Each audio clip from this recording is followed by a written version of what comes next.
It was 3 in the morning when my stepbrother's fist came through my bedroom door, and the first thing I heard wasn't the crack of the wood. It was my stepmother's voice drifting up from the hallway below, calm and unhurried, like she'd been waiting for this. "Oh, leave her alone, Nolan. She'll come around." She said it the way you talk about a stubborn dog that hadn't learned to sit yet. I am Margot Bellamy, 31 years old, a registered nurse working nights at St. Michael's Hospital in Toronto. I was home on a rare 4-day stretch of days off when my stepbrother drove 2 hours from Barrie to show up drunk at midnight, demanding I hand over the money my mother had left me. And when I said no, calmly, clearly, for the 3rd time that week, he decided a locked door was just a suggestion. I want you to understand something before I tell you the rest. I grew up in a house where I learned very early that my instincts were wrong, that my feelings were wrong, that the way I saw things was wrong. I spent 20 years being told I was too sensitive, too dramatic, reading too much into things. So when I tell you that what happened that night was not a surprise, I don't mean that to sound like resignation. I mean it the way a soldier means it when they say they saw the ambush coming. I had been watching this particular storm build for 3 years. I just hadn't yet understood how to get out of its way. My mother died on a Tuesday in November, 2 years before all of this. Ovarian cancer, 14 months from diagnosis to the end. She was 58 years old, and she fought it like she fought everything, quietly, stubbornly, without making a fuss. She left behind a small house in Mississauga that she paid off herself, a modest RRSP, and a life insurance policy she'd kept current for 15 years. She also left behind my stepfather, a man named Gerald, who she'd married when I was 19, and who I had always found to be mostly harmless, a little weak, a little checked out, but not cruel. Not the way Nolan was cruel. Nolan was Gerald's son from his first marriage. He was 34 when my mother died and had already borrowed money from her twice. She'd given it to him because she was kind, and because Gerald asked her to, and because she believed people could change. I don't fault her for that. But I noticed, the week after her funeral, I was still sleeping in my childhood bedroom, surrounded by her smell that hadn't yet faded from the house, when Gerald came to find me. He sat on the edge of my desk chair with his hands between his knees and told me that Nolan was in a rough spot financially. The words "rough spot" were doing an enormous amount of work in that sentence. What he meant was that Nolan had defaulted on a personal loan of $11,000 from a finance company in Barrie, and the calls had started coming to Gerald's number because Nolan had listed him as a reference. I'm telling you this so you understand the machinery of it, the way it was constructed, slowly, piece by piece, over months, so that by the time my name was attached to the problem, it felt like it had always been there. I didn't say yes. I didn't say no. I said I needed time, and I went back to Toronto. And I threw myself back into 12-hour shifts at the hospital, because at least there the chaos was honest. It had a name. It had a chart. It had a treatment plan. It was my colleague Diane who first said the word I'd been circling without landing on. We were in the break room at 2 in the morning, eating vending machine sandwiches after a particularly brutal shift, and I'd been telling her about the phone calls, Gerald asking gently, Nolan texting me things like, "just until I get back on my feet," and "Mom would have wanted this." And Diane put down her sandwich and looked at me with her very direct emergency nurse's gaze and said, "Margot, that's financial abuse. That's what that's called." I'd heard the term before. I'd even used it with patients, but hearing it applied to my own life was like someone had turned on a light in a room I'd been navigating in the dark for years. I could suddenly see all the furniture. Diane wasn't done. She had a legal pad in her bag. She was always studying for something. And she flipped to a blank page and slid it across the table. "Start writing things down," she said. "Date, time, what was said, who was present. Everything." She tapped the page with her pen. "You think you'll remember, but you won't. And if this ever goes somewhere, you'll need it." I took the legal pad. It felt heavier than paper had any right to feel. The documentation started that night. I wrote down every call, every text, every drop-by visit with a casserole dish and an ask wrapped inside it. I wrote down the time Gerald called on a Sunday morning to tell me that Nolan's girlfriend had left him and he was not doing well, and wouldn't it be nice if I could just float him something small to get stable? I wrote down the time Nolan himself called, 3 weeks later, and his voice had none of the careful gentleness Gerald tried to use. It was flat and tight, and he said, "You know that house is partially mine, right? She was my stepmother too." I wrote that one down word for word. I underlined it twice. The thing about being a nurse is that you develop a clinical detachment that looks, from the outside, like coldness.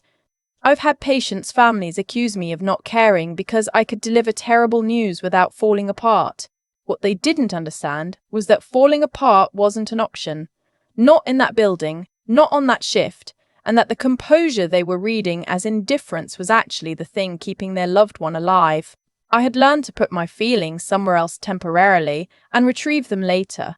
I was very good at this. I used that skill on my family for the next 8 months. I went to Sunday dinners. I brought wine and helped with the dishes and asked Nolan about his job. He was supposedly working in logistics in Barry, though he was vague about the details in a way I had learned to notice. And I smiled and I did not say what I was thinking, which was that I had spoken to a lawyer in March. That I had made an appointment at a firm in downtown Toronto that had a small notice on their website about inheritance disputes and family law. That the lawyer's name was Vanessa Okafor, and she had listened to me for 90 minutes without interrupting, and then said, with the same calm I recognized from the best nurses I knew, "You have more options than you think." Vanessa was maybe 40. With reading glasses she wore pushed up on her head until she needed them, and a coffee mug on her desk that said, "World's okayest lawyer," in a font that suggested someone who had a sense of humor about the weight of what she did for a living. I liked her immediately. She explained the legal landscape clearly. My mother's will was straightforward. She'd had it properly drafted and witnessed, and it left the house and the RSP to me, with Gerald receiving a small sum outright. Nolan received nothing, legally. He had no claim. But Vanessa explained that no legal claim and "will stop trying" were two different things, and that if I wanted to protect myself, documentation was everything. "People think the law is about dramatic moments," she said, tapping her pen on her notepad. "It's not. It's about paper. Whoever has the better paper usually wins." I thought about Diane's legal pad sitting on my kitchen table at home, already half filled with dates and times and exact quotations. I told Vanessa about it. She smiled. "Keep going," she said. I kept going. The break happened in September. I was back in Mississauga for the long weekend, Labor Day, and Gerald had asked me to come for dinner. Said he had something he wanted to talk about as a family, and I knew what that meant. But I came anyway because Vanessa had told me to let things unfold naturally wherever possible, that I shouldn't alter the pattern of my behavior before we were ready. What Gerald wanted to talk about, it turned out, was that Nolan had an opportunity, an investment, a friend in Calgary running a small business who needed a silent partner, a modest buy-in of $20,000, and wasn't this exactly the kind of thing that could finally get Nolan stable? And here Gerald's eyes did not meet mine. My mother's RRSP had been transferred to me tax-sheltered, and I was its sole beneficiary. And wasn't it the case that family helped family in times like these? I looked at Gerald across the dining room table, at the way he was holding his fork even though there was no food on it, at the way Nolan was looking at his plate with a studied casualness that took effort to maintain. And I understood completely that this dinner had been planned, that the investment opportunity probably did not exist, that I was sitting at my mother's table in my mother's dining room being asked, very politely, to hand over money she had worked her whole life to save so that a man she barely knew could pay off debts he wasn't admitting to having. I said I would think about it. I drove back to Toronto. I called Vanessa the next morning. "Good," she said. "It's time." The plan she outlined was careful and specific. I was not to agree to anything. I was to let them believe I was still considering, And when the moment was right, when there was a concrete ask with a concrete number, I was to tell them I needed to do it properly, through a financial advisor, and that they would need to come in and sign paperwork. She had a colleague, a financial and estate law specialist, named Robert Tran, who would handle that meeting. His office was on Bay Street, and it had a boardroom, and what they would find there was not a windfall but a reckoning. I want to tell you about the night before that meeting because it matters. It was a Thursday. I was getting ready to work a night shift and I'd been running on 4 hours of sleep and the particular low-grade anxiety of someone who knows something is about to end, one way or another. My phone buzzed with a text from Nolan. It said, "I know you're doing something. Just give us the money and this doesn't have to get complicated." I stared at that text for a long time in my break room scrubs with my hair still half pinned up. Then I screenshotted it, added it to the file on my phone, texted Vanessa, and went to go start my shift. There's something they never tell you about being the person in the right. It doesn't feel righteous. It doesn't feel powerful. It mostly feels tired and a little sad because you're still grieving the version of the family you wanted to have, even while you're gathering evidence against the one you actually got. The meeting was on a Friday at 2 in the afternoon. I arrived early and sat with Robert Tran in his boardroom while his assistant brought coffee. Robert was a quiet, methodical man who had clearly spent decades in rooms exactly like this one and felt entirely at home in them. He had a copy of my documentation binder. Diane's legal pad had become a Word document, had become a printed, tabbed binder, and he had reviewed it the night before. "They're going to be surprised," he said, straightening the papers in front of him. "I know," I said. "Are you ready for that?" I thought about my mother at 58, fighting as quietly and stubbornly as she did everything, without making a fuss. I thought about Diane sliding a legal pad across a break room table at 2 in the morning. I thought about Vanessa's coffee mug and Robert's boardroom and every date and time I had written down in the careful hand I use for patient charts. "Yes," I said. Gerald and Nolan arrived 7 minutes late. Nolan was dressed like he thought this was a celebration. New jacket, a little too much confidence in his walk. Gerald looked like a man who had not slept well and was hoping no one would notice. They sat down across from us, and Nolan immediately said, "So, where are the papers?" With the energy of someone who believes he is about to receive something. Robert said, "There are papers, yes, but first I'd like to walk you through a few items." The first item was the documentation binder. Robert opened it and laid it flat on the table and began going through it methodically. The texts, the phone call logs, the timeline of requests, the specific dollar amounts named and when and by whom. He read directly from some of them in a tone that was entirely without drama, which made it somehow worse. Nolan's expression changed when Robert reached the text from Thursday night. The one that said, "I know you're doing something." Robert read it aloud twice. The second time, he looked up. "That constitutes an implicit threat," he said. "Along with the sustained pattern of financial pressure documented here, there is sufficient material for a civil claim of undue influence and potentially a criminal harassment complaint." Gerald made a sound that wasn't quite words.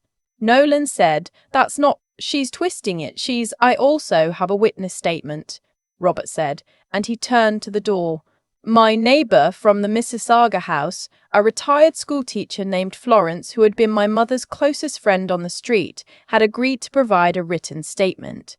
She had been present at a Sunday dinner 6 months earlier when Nolan, not knowing she was within earshot in the kitchen, had told Gerald, 'If she won't do it nicely, we'll just contest the will. Drag it out long enough and she'll settle.' Florence had written it down that same evening in a letter to her own sister, which meant it was dated. Evidence before the fact of the complaint. I had not told them Florence would be there. I watched Nolan recognize her name when Robert said it, watched the color change in his face, and I felt something I can only describe as a very quiet, very complete release. Robert closed the binder. "You have 2 options," he said. He slid a single document across the table. "Option 1 is that we proceed with the civil filing and the harassment complaint. The documentation is solid. It will take time and it will be expensive and it will become a matter of public record. He waited. Option 2 is this agreement. It states that you formally renounce any and all claims, expressed or implied, to Margot Bellamy's inheritance, and that you will have no further contact with her regarding financial matters of any kind. It has a standard non-disparagement clause and a penalty provision if violated. Nolan started to say something. I would recommend, Robert said quietly, that you do not speak right now. I would recommend you read the document. They read it. Gerald signed it in under 5 minutes, his hand shaking slightly. Nolan sat for a long time staring at the page, and I sat across from him and did not look away, and eventually he signed it too. Nobody said anything after. They left without looking at me. The door to the boardroom closed behind them, and the room was very quiet, the way a room gets after something large has moved through it. Robert set down his pen and looked at me. That's done, he said. I nodded. My eyes were dry and my hands were steady, and I thought about the legal pad on my kitchen table. The first night I'd started writing and how far that page had carried me. The weeks after were strange in the way that quiet is always strange when you've spent a long time bracing for noise. I went back to work. I did my shifts. I started going to a grief counsellor, finally, a woman named Dr. Achterberg, who worked out of an office near Bloor Street, and who was the first person to point out, gently but clearly, that I had been so focused on protecting my mother's estate that I had not yet properly mourned my mother. She was right, I hadn't. I had turned the grief into a task, and the task was finished, and now there was just the grief. I cried for about 3 weeks straight, which is approximately how long I had been trying not to for 2 years. It was not graceful. I am not going to pretend it was. But on the other side of it, something had shifted. I made an appointment with a financial advisor, a real one, not a staged one, and we sat down with my mother's RRSP and the equity in the Mississauga house, which I had decided to sell, and we made a plan. It was a modest plan. It wasn't a dramatic windfall or a cinematic moment of triumph. It was a spreadsheet and a TFSA and a conversation about what I actually wanted my life to look like in 10 years. What I wanted, it turned out, was to stay in nursing but move into a different area. I'd been watching a colleague work in the hospital's patient advocacy unit, helping families navigate the system when they felt lost or unheard, and I kept finding reasons to be in that hallway. Diane noticed before I said anything. Of course she did. You're going to end up over there, she told me one morning. Maybe, I said. Do it on purpose, she said. Don't wait for it to happen to you. I applied for the lateral transfer in January. I got it in March. I work now with patients and families on the days when the system feels impossible, and the paperwork is overwhelming and nobody seems to be listening. I know something about all 3 of those things. I know what it means to sit across a table from someone with better resources than you and feel like the ground is moving. I know what it means to have someone hand you a blank page and say, start writing. I think about my mother often. I think about the way she was so careful not to make a fuss, how much of herself she tucked away to keep things peaceful, and I understand it because I did the same thing for years. But I also know now that there is a version of quiet that is strategic and chosen, the quiet of someone who is listening and building and waiting for the right moment, and that is a different thing entirely from the quiet of someone who has been taught that their voice takes up too much space. Her voice mattered.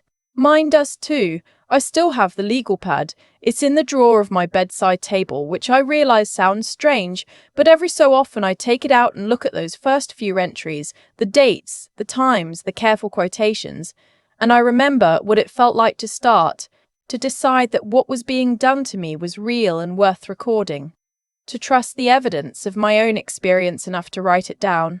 If you are watching this and you have a drawer somewhere with a notebook in it, or a folder of screenshots, or even just a list in your phone notes that you're not sure anyone would believe, I want you to know that it counts. You are not being dramatic. You are not imagining it.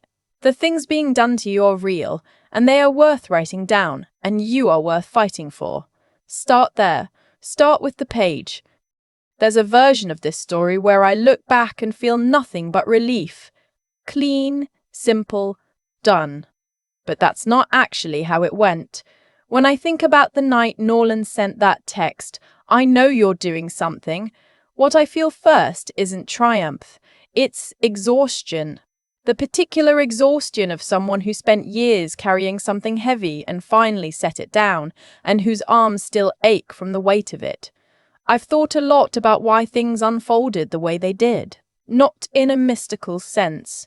I don't believe the universe was arranging pieces on a board for my benefit, but I do believe that actions accumulate, that what Nolan and Gerald did, month after month, call after call, had a weight to it. And what I did, writing things down, showing up to meetings, making appointments with lawyers I was afraid to need, had a weight too. The boardroom didn't happen because I got lucky. It happened because 2 years of choices, made quietly and without any guarantee they would matter, eventually added up to something that couldn't be ignored.